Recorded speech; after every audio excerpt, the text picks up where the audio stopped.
अस्सलाम वालेकुम guys, welcome to Pakistani reaction India channel में आपको खुश आमदीद कहता हूँ। उम्मीद है कि सारे लोग खैरियत होंगे, ठीक ठाक होंगे, बढ़िया होंगे। तो आपसे गुजारिश है चैनल को सब्सक्राइब करें, लाइक करें, बेल आइकन लाजमी क्लिक करें ताकि मेरी हर आने वाली वीडियो आपको सबसे पहले मिल सके। सो गाइस, आज इस वीडियो पर रिएक्शन करने वाले हैं, उसके टाइटल पहले सुने। पाकिस्तान के चार टुकड़े होने वाले हैं, पाकिस्तान का अंत करीब है। तो पहले वीडियो देखते हैं फिर ही बात करते हैं गाइस। तो पहले वीडियो देखते हैं भाई, इसके बारे में। सॉरी मैं पाकिस्तानी हूँ, ये टाइटल मैंने पढ़ा। तो वीडियो बड़ी इंटरेस्टिंग होने वाली है, तो लाजमी पक्का है। तो वीडियो स्टार्ट करते हैं, लेट्स गो। तो कैसे हैं आप सब? मेरा नाम मुजाहिद। आज का वीडियो बहुत ही बड़ा होने वाला है क्योंकि भाई पाकिस्तान के होने जा रहे हैं 4 टुकड़े। अब पाकिस्तान का अंत पक्का है। अच्छा, देखने की बात करते हैं भाई। ये तो वॉच करेंगे तब इसके बारे में आइडिया लगेगा कि कैसे 4 टुकड़े होने वाले। वही ना, वैसे भी हालात तो खराब है, होने तो जा ही रहे हैं हर जगह से। बहुत हालात खराब है, लेकिन 4 टुकड़े ना पाकिस्तान को 4 टुकड़ों में बांटना चाहता है। तालिबानों उनका प्लान सक्सेसफुल रहा तो कल का पाकिस्तान कुछ ऐसा नहीं ऐसा दिखेगा। भारत और पाकिस्तान राइवल्स है, हम सबको पता है। लेकिन एक और ऐसा देश है जो पाकिस्तान से और भी ज्यादा प्यार करता है। एक ऐसा देश जिसका पाकिस्तान के साथ कॉन्फ्लिक्ट उस समय से चल रहा है जब पाकिस्तान बना भी गया, और वो है अफगानिस्तान। अच्छा, चाहे वो तालिबान सॉरी माजरत, उससे पाकिस्तान के बारे में अच्छा राइवल की बात कर रहा था। लेकिन क्यों, why does Afghanistan hate Pakistan? इन दोनों देशों की हिस्ट्री क्या है और इससे हमें क्या फर्क पड़ता है? ये है हमारी नई सीरीज पाकिस्तान एक्सप्लेन, जहां हम हमारे नेबर पाकिस्तान को और गहराई से समझने की कोशिश करते हैं, उनके प्रॉब्लम्स और उनकी इकोनॉमी को स्टडी करते हैं। पहले वीडियोस मिस किए हैं तो आप उन्हें यहाँ पर देख सकते हैं। और अगर आपको हमारा ये काम अच्छा लगता है तो प्लीज इसे अपने दोस्तों के साथ शेयर कीजिए। बाय द वे, आपने पिछले महीने हमें बहुत ज्यादा सपोर्ट किया, इसलिए थैंक यू। लेकिन अभी भी आप में से 70% लोगों ने चैनल को सब्सक्राइब नहीं किया। अगर आपको हमारा एफर्ट अच्छा लगा सेम थिंग मेरे साथ हो रही है गाइस। प्रेस करना ना भूलें, ये आपके लिए तो फ्री है लेकिन इससे हमारी बहुत हेल्प होगी। चैप्टर 1, सही कह रहे हैं भाई।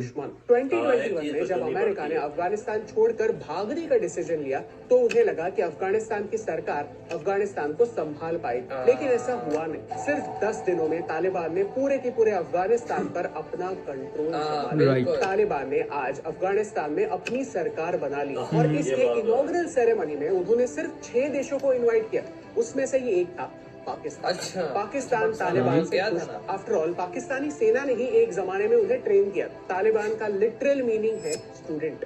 इस लॉजिक से तालिबान और अफगानिस्तान पाकिस्तान का दोस्त होना चाहिए, राइट? लेकिन ये बस आधा सच। जैसे भारत में फैमिली पॉलिटिक्स है, वैसे ही पाकिस्तान में भी 2 बड़ी फैमिलीज है जो पाकिस्तान के पॉलिटिक्स को आज तक कंट्रोल करती आई। एक है शरीफ फैमिली और एक है सरदारी फैमिली, जिन्हें हम भुट्टो के नाम से जानते हैं। इन्होंने ही पाकिस्तान को डुबाया है, इन दोनों ने। बेनजीर भुट्टो रावलपिंडी में एक रैली में, ये एक ऐसी लीडर है जो 2 बार पाकिस्तान की प्राइम मिनिस्टर रह चुकी है। अचानक गोलियां चली और एक बॉम्ब ब्लास्ट हुआ जिसमें बेनजीर भुट्टो का असैसिनेशन हुआ। बम तो नहीं हुआ था, खाली बंदूक छोड़ाया था। 2014 में उन्होंने सबसे घिनौना और ब्रूटल अटैक पेशावर में आर्मी पब्लिक स्कूल पर किया। इसमें 150 लोग मारे गए, जिसमें से 134 स्टूडेंट्स थे, बच्चे। अब 2022 में ऐसे अटैक्स और बढ़ रहे हैं जिसमें तालिबान का हाथ। इनफैक्ट पिछले साल तालिबान में पूरे पाकिस्तान में 262 अटैक्स हो रहे हैं। टीटीपी यानी तहरीक तालिबान, ये एक पाकिस्तानी एक्सट्रीमिस्ट ऑर्गेनाइजेशन जो आज पाकिस्तान के लिए सबसे बड़ा हेडेक बन चुका है। जब तक अमेरिकन मिलिट्री अफगानिस्तान में थी तब तक उन्हें कंट्रोल करने वाला कोई तो था, अब वो बेकाबू हो चुके हैं। प्लस उन्हें अफगानी तालिबान का फुल सपोर्ट है। जो हथियार अमेरिकन पीछे छोड़ गए थे वही हथियार यूज करके पाकिस्तान की आम जनता पर अटैक हो रहे हैं। चैप्टर 2, अफगानिस्तान की हिस्ट्री। 1947 में जब पाकिस्तान बना था तब अफगानिस्तान इकलौता ऐसा देश था जिसने यूनाइटेड नेशंस में पाकिस्तान के अगेंस्ट वोट किया। वो शुरू से ही पाकिस्तान को यूनाइटेड नेशंस ज्वाइन करने से रोकना चाहता। Modern day Afghanistan Pakistan conflict समझने के लिए हमें थोड़ा रिवाइंड करना होगा। कॉलोनाइजेशन ने ही इस कॉन्फ्लिक्ट के भी बीज बोए। 1830 में जैसे ब्रिटिश भारत और पाकिस्तान में अपना एम्पायर खड़ा कर रहे थे, वैसे ही एक और देश रेस्ट ऑफ एशिया में अपना एम्पायर एक्सपांड कर रहा था, और वो है इंपीरियलिस्ट रशिया। इस एक्सपांशनिस्ट एटीट्यूड को स्फीयर ऑफ इन्फ्लुएंस बढ़ाना कहते हैं। एक कोल्ड वॉर की तरह 100 से ज्यादा सालों के लिए इन दोनों देशों के बीच एक पावर प्ले चल रहा था जिसे कहते हैं द ग्रेट गेम। और ये नाम कितना अप्रोप्रिएट, सिर्फ अपनी सत्ता। If you're thinking about buying solar panels, don't. Sorry The guys. U.S. government will literally buy them for expand करने के लिए, सिर्फ अपना इन्फ्लुएंस बढ़ाने के लिए इन दो पावर्स ने आधी दुनिया को एक आग में ढका दिया। बेसिकली हो ये रहा था कि ब्रिटेन ने अफगानिस्तान, टर्की, पर्शिया से निकलने वाले ट्रेड रूट्स बनाए थे जो रशिया कैप्चर करना चाहता था। अफगानिस्तान को कंट्रोल करने के लिए ब्रिटेन ने 4 वॉर्स लड़े और वो चारों के चारों हारे। After all Afghanistan is called the graveyard of empires. Britain के लिए अफगानिस्तान इंपॉर्टेंट था क्योंकि वो रशिया और ब्रिटिश इंडिया के बीच एक बफर जैसा काम करता था। ये कार्टून उस समय के अफगानिस्तान की सिचुएशन को एक्यूरेटली दर्शाता है। ये है आमिर ऑफ अफगानिस्तान जो ब्रिटिश लायन और रशियन बेयर के बीच फंस चुका था। 12 नवंबर 1893 में आमिर अब्दुल रहमान और ब्रिटिश इंडिया के मॉर्टिमर डुरांट के बीच एक पैक्ट हुआ और डुरांट लाइन बनी। ये बेसिकली एक बॉर्डर थी जिसके एक साइड था अफगानिस्तान और दूसरे साइड था ब्रिटिश इंडिया, यानी आज का पाकिस्तान। अफगानिस्तान के कुछ एरियाज ब्रिटिश इंडिया में चले गए और ब्रिटिश इंडिया को उनका कंट्रोल मिल गया। 1919 के बाद अफगानिस्तान कंप्लीटली इंडिपेंडेंट हो गया और 1947 में पाकिस्तान बन गया। लेकिन ब्रिटिशों ने जाते जाते जैसे भारत पाकिस्तान कॉन्फ्लिक्ट को अधूरा छोड़ दिया, वैसे ही इस कॉन्फ्लिक्ट को भी अधूरा छोड़ दिया। अच्छा। 1921 की एंग्लो-अफगान ट्रीटी में एक बहुत अच्छी इन्फॉर्मेशन है भाई। This treaty will be in force for 3 years from the date of its signature. That's why Afghanistan के लोग मानते हैं कि डुरांट लाइन का वो अग्रीमेंट ब्रिटिश इंडिया के साथ था, ना कि पाकिस्तान के साथ। तो ब्रिटिश इंडिया से जाने के बाद वो अग्रीमेंट भी वॉइड होना चाहिए। वो कहते हैं कि जैसे ब्रिटिश इंडिया के लोगों को और प्रिंसली स्टेट्स को ऑप्शन दिया गया था कि आपको भारत का हिस्सा बनना है या पाकिस्तान का, ऐसा ही ऑप्शन बॉर्डरिंग एरियाज में रहने वाले लोगों को भी देना इम्पोर्टेंट था। अफगानिस्तान पाकिस्तान बॉर्डर पर पाश्तूनी लोग रहते हैं। अफगानिस्तान डुरांट लाइन को ऑफिशियल मानने के लिए तैयार नहीं था, तो पाकिस्तान ने 1949 में इन एरियाज पर अटैक कर जहां कई पाश्तूनी लोग मारे गए। 1950s में ब्रिटिशों ने कहा कि डुरांट लाइन ही ऑफिशियल है और अफगानिस्तान को इस लाइन को मानना ही पड़ेगा। और ऐसे ही करते करते 1970s तक दोनों देशों के बीच बॉर्डर पर छोटे मोटे झगड़े होते रहे। Chapter 3 using Afghanistan to defeat India. Pakistan और भारत के रिलेशंस कॉम्प्लिकेटेड है।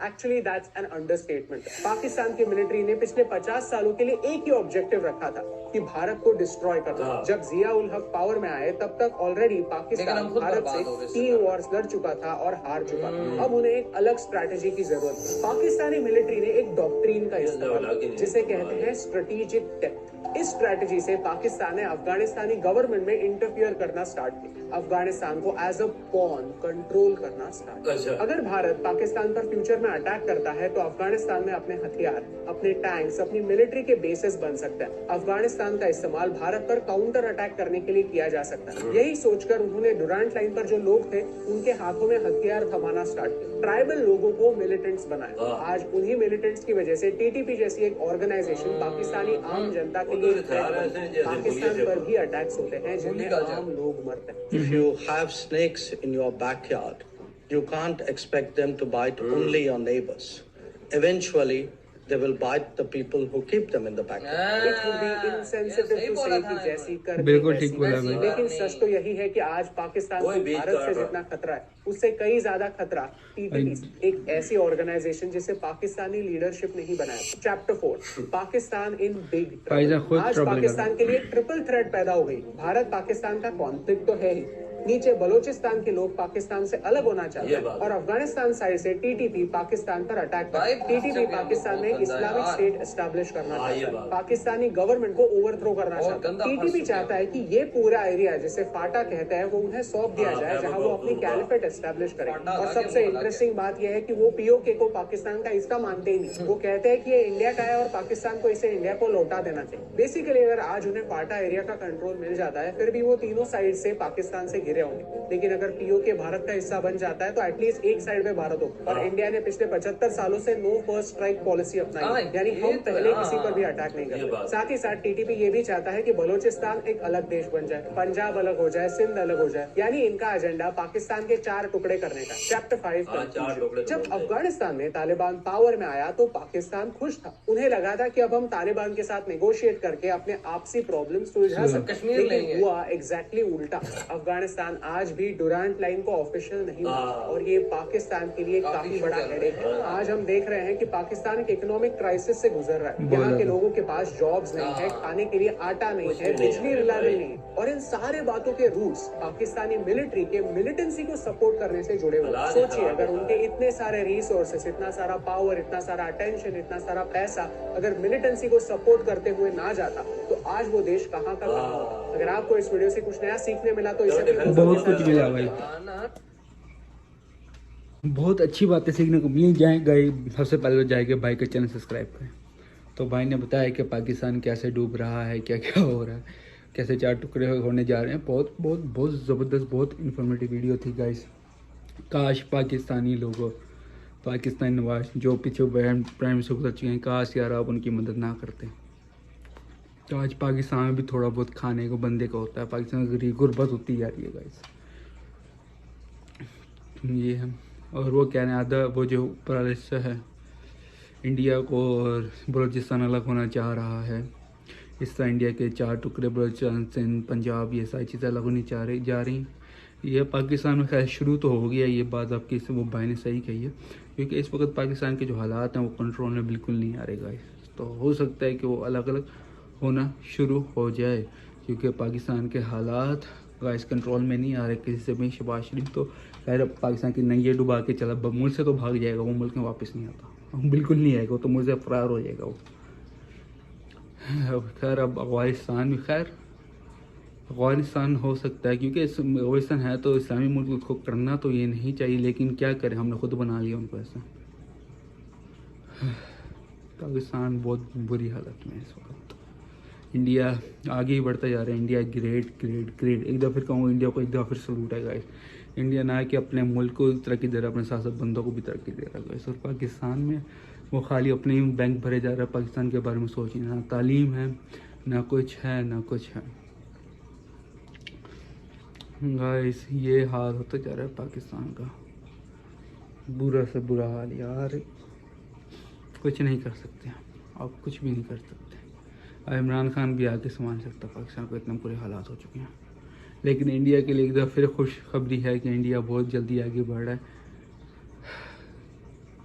बहुत अच्छा है इंडिया, क्योंकि पाकिस्तानी जो कश्मीर के मसले से बाहर नहीं निकल रहे। इंडिया अपने शहर में डेवलप कर रहा है, दूसरी कंट्री को बुला रहा है। पाकिस्तान वही एक ही जगह लड़ा हुआ है, कश्मीर। भाई आप आगे तो बढ़ो, आगे कुछ सोचो, अपने बंदों के लिए सोचो, कुछ आगे बढ़ो। वो नहीं करना, कश्मीर पे अड़ा हुआ है। इंडिया साथ साथ अपने इनकम भी रेस कर रहा है, साथ अपने बंदों की ज़रूरत पूरी करता जा रहा है। और पाकिस्तान वहीं एक ही जगह अड़ा हुआ है शुरू से अब तक। चलें आपसे मिलते अगले वीडियो में। ये वीडियो बड़ी इन्फॉर्मेटिव वीडियो थी गाइस, पूरा देखें लाजमी। अल्लाह हाफिज़।